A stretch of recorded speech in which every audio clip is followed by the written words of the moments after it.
Vídeos novos todos os dias às 7 da manhã. Inscreva-se no canal para não perder nenhum conteúdo. Efésios capítulo 4, de 7 a 10. E a graça foi concedida a cada um de nós, segundo a proporção do dom de Cristo. Por isso diz, quando ele subiu às alturas, levou cativo o cativeiro e concedeu dons aos homens. Ora, o que quer dizer subiu, senão que também havia descido até as regiões inferiores da terra? Aquele que desceu é também o mesmo que subiu acima de todos os céus para encher todas as coisas. E é claro que a primeira pergunta que nós temos que fazer é: o que são dons espirituais? A palavra dom, na língua original, ela vem da mesma raiz da palavra graça e significa habilidades, capacidades que Deus concede ao seu povo graciosamente, misericordiosamente, para que essas pessoas possam servir a Deus. Algumas pessoas já nascem com algum tipo de habilidade.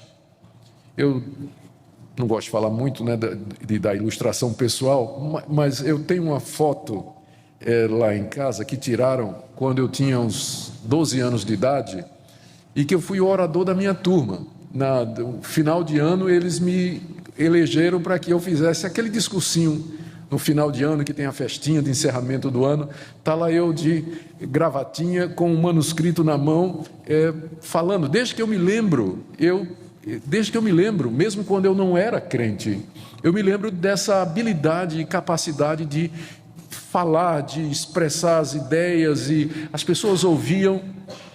Eu me lembro até que isso me tornou o líder de uma gangue de motocicletas lá em Recife, né?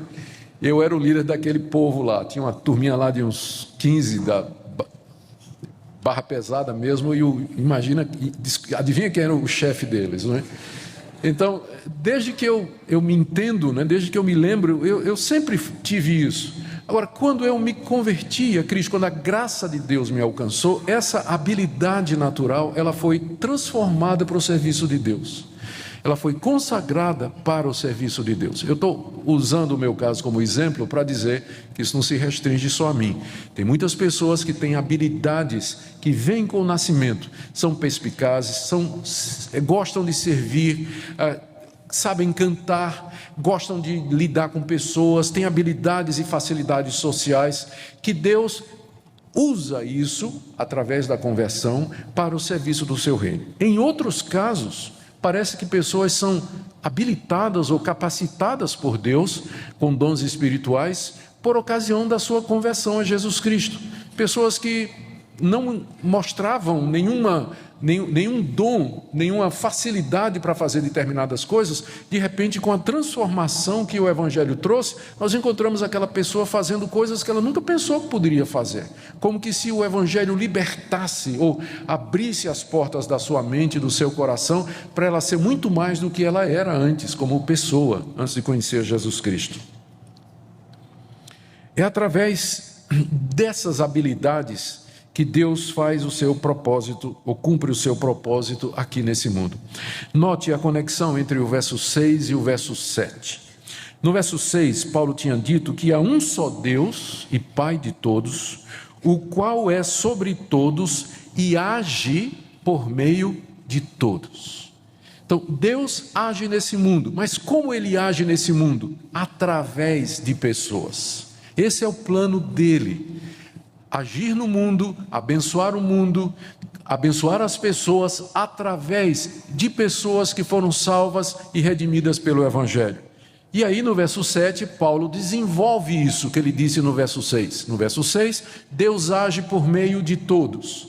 Quando ele fala de todos, ele está falando de todos aqueles que são do seu povo. E no verso 7 ele diz que a graça, e a graça aqui não é a graça da salvação, mas a graça de ser instrumento de Deus.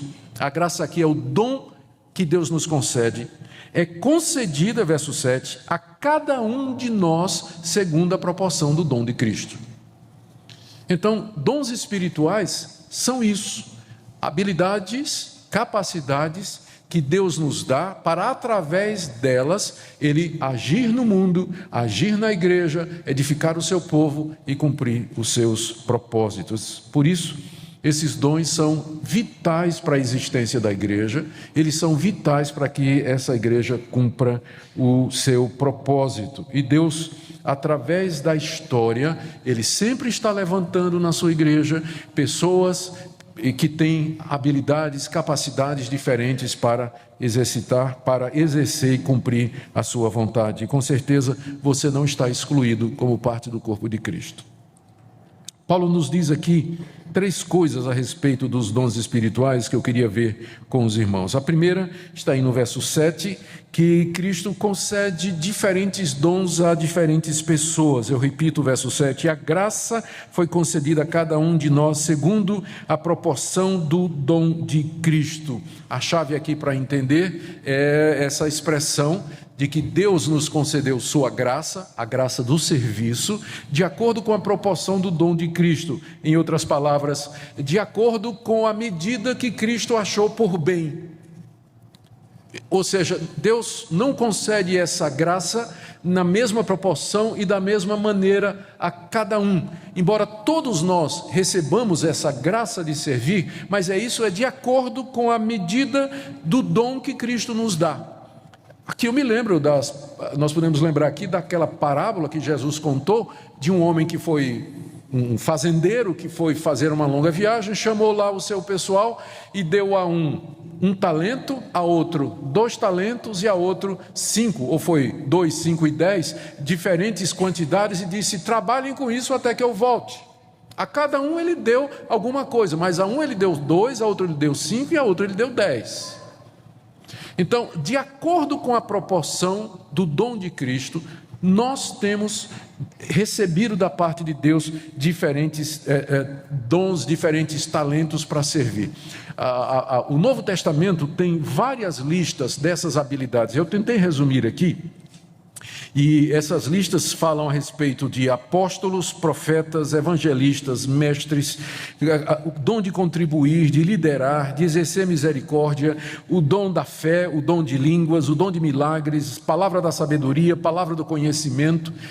São 5 ou 6 listas que nós encontramos no Novo Testamento dessas ferramentas que Deus concede à igreja.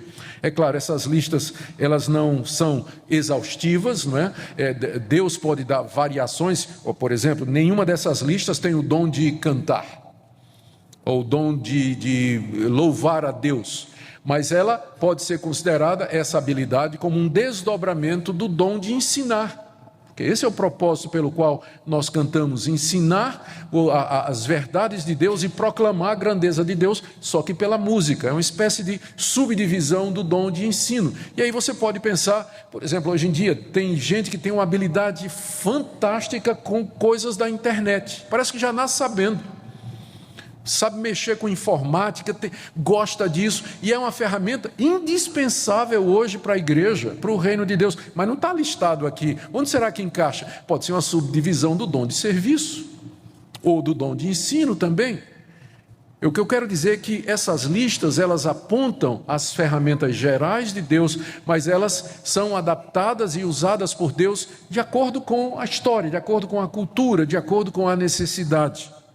O ponto é que Deus concede estes diferentes dons e essas diferentes habilidades ao seu povo, e nós devemos nos lembrar disso. Isso é muito bom, porque nós não devemos pensar que apenas 1 ou 2 dons espirituais são concedidos hoje, mas tantos. A gente tem que pensar na igreja como um prato de salada.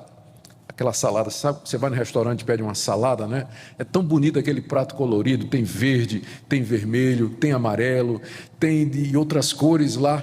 Agora, se você pegar tudo e colocar no liquidificador, a cor fica feio, né? Então, eu gosto de pensar na igreja mais como um prato de salada, com os diferentes dons distintos, separados. Embora para muita gente na igreja tem que ser tudo aquilo batido no liquidificador, uma cor só, aquela coisa homogênea. Não é assim que Deus planejou. Ele concedeu diferentes dons, há diferentes habilidades, pessoas com capacidades distintas umas das outras, de acordo com a medida do dom de Cristo Jesus. Isso aqui é importante para nós lembrarmos dessa variedade, porque nós sempre corremos o risco de enfatizar determinados dons em determinadas épocas em detrimento de outros. Por exemplo, o movimento pentecostal, embora não negue os outros dons, mas costuma enfatizar apenas dons como línguas, curas e profecia. E você sente que não há muito espaço para o dom de mestre de misericórdia, o dom de liderar, o dom da presidência, o dom da palavra da sabedoria. A ênfase acaba sendo num grupo de dons específicos. E nós, que não somos pentecostais, podemos também correr o risco de ir para o outro lado e pensar que o único dom que tem na igreja é o do pastor, de pregar. E ninguém precisa fazer nada. E nessa perspectiva, o pessoal olha para a igreja como se fosse um grande ônibus. Tem gente que pensa que a igreja é assim, um ônibus, você está lá, os membros da igreja são os passageiros, o pastor é o motorista e o tesoureiro é o cobrador. Pronto. Essa é a igreja. Desculpa aí, senhor Hernando. Mas a visão bíblica de igreja é muito mais parecida com um barco a remo. Sabe aqueles barcos de competição que tem um monte de pessoas, cada um pegando no remo? E o pastor está lá na frente dizendo, rema gente, né? Eu não estou remando não, eu estou dizendo, rema, vamos lá.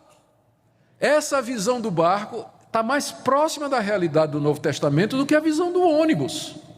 Às vezes as pessoas pensam em igreja assim, eu estou lá sentadinho, o pastor está dirigindo e pronto, está levando tudo. Não. A ideia é que cada um de nós vai pegar e vai ajudar, vai fazer sua parte. Essa é a visão bíblica. Ele concedeu a cada um de nós a graça segundo a proporção do dom de Cristo. E aqui vem a segunda coisa que nós podemos aprender dessa passagem, é que essa graça ela foi concedida a cada um de nós.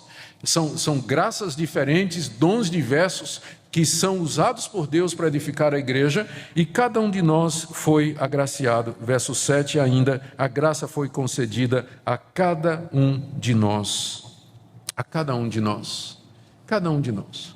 Temos diferentes dons. Nem todo mundo vai ser um pregador, nem todo mundo vai ser um professor, nem todo mundo vai presidir, nem todo mundo tem a palavra da sabedoria, a palavra do conhecimento, mas com certeza você tem alguma habilidade que Deus lhe deu pelo Espírito Santo para você servir a Deus. No mínimo você pode fazer como aquele menininho, né? Muito entusiasmado, primeiro dia de aula, foi para a classe animado, querendo e dizendo assim, mamãe, hoje eu vou cantar, eu sei que hoje eles vão me escolher para eu cantar lá no coro da escola, no coro da classe. E foi e ficou, não é? E quando voltou a mãe perguntou, o menino feliz da vida, e a mãe perguntou, e aí filho, eles colocaram você para cantar? Não mãe, eles disseram que eu não tinha um dom não, mas disseram que eu tinha um dom de ficar sentado e aplaudir, né? Então, no mínimo, você vai poder dizer isso, né? Que você pode não ter esses dons que aparecem, mas com certeza de encorajamento, de uma palavra boa. Deus tem dado a você alguma habilidade para que você sirva ao reino de Deus. E é isso que faz a igreja uma comunidade tão especial. Ninguém na igreja é inútil. E todos os dons são importantes. Nós precisamos de todos. Todos podem servir, todos podem se envolver no reino de Deus. Diante de tudo o que ouvimos nesta mensagem, fica claro que os dons espirituais não são privilégios concedidos a alguns poucos escolhidos, mas sim presentes de Cristo a todos os membros do seu corpo. Cada cristão recebeu talentos específicos, distribuídos conforme a graça de Deus, com o propósito de edificar a comunidade de fé e cumprir a missão que nos foi confiada. O maior desafio não está em receber esses dons, mas em reconhecê-los, desenvolvê-los e usá-los de forma eficaz para a glória de Deus. Muitas vezes, somos levados a pensar que apenas os dons mais visíveis ou espetaculares têm valor, como a pregação, o ensino ou os milagres. No entanto, como aprendemos, Deus concede uma diversidade de dons, e todos são indispensáveis para o funcionamento pleno da igreja. O dom da liderança, da misericórdia, do serviço, do aconselhamento, da hospitalidade, todos são fundamentais para a edificação do povo de Deus. Nenhum dom é pequeno demais, e ninguém na igreja é dispensável. Além disso, é importante destacar que esses dons não foram dados para nosso próprio benefício ou reconhecimento pessoal, mas para o serviço e a edificação dos outros. Se Deus nos capacitou em alguma área, é para que possamos abençoar e fortalecer os irmãos na fé, contribuindo para que a igreja seja um reflexo vivo do amor e da graça de Cristo. Que essa mensagem nos leve à reflexão e nos motive a agir. Busquemos compreender quais são os dons que Deus nos deu e nos coloquemos à disposição para usá-los no serviço do reino. Se Cristo nos concedeu esses dons, é porque Ele tem um propósito para cada um de nós. Que possamos ser fiéis nessa missão, permitindo que Deus nos use para edificar a igreja e alcançar o mundo com o Evangelho. Sinta-se à vontade para debater com respeito sobre esse tema na seção de comentários. Não se esqueça de deixar o gostei e se inscreva no canal para receber os próximos vídeos. Um abraço a todos, e fiquem com Deus.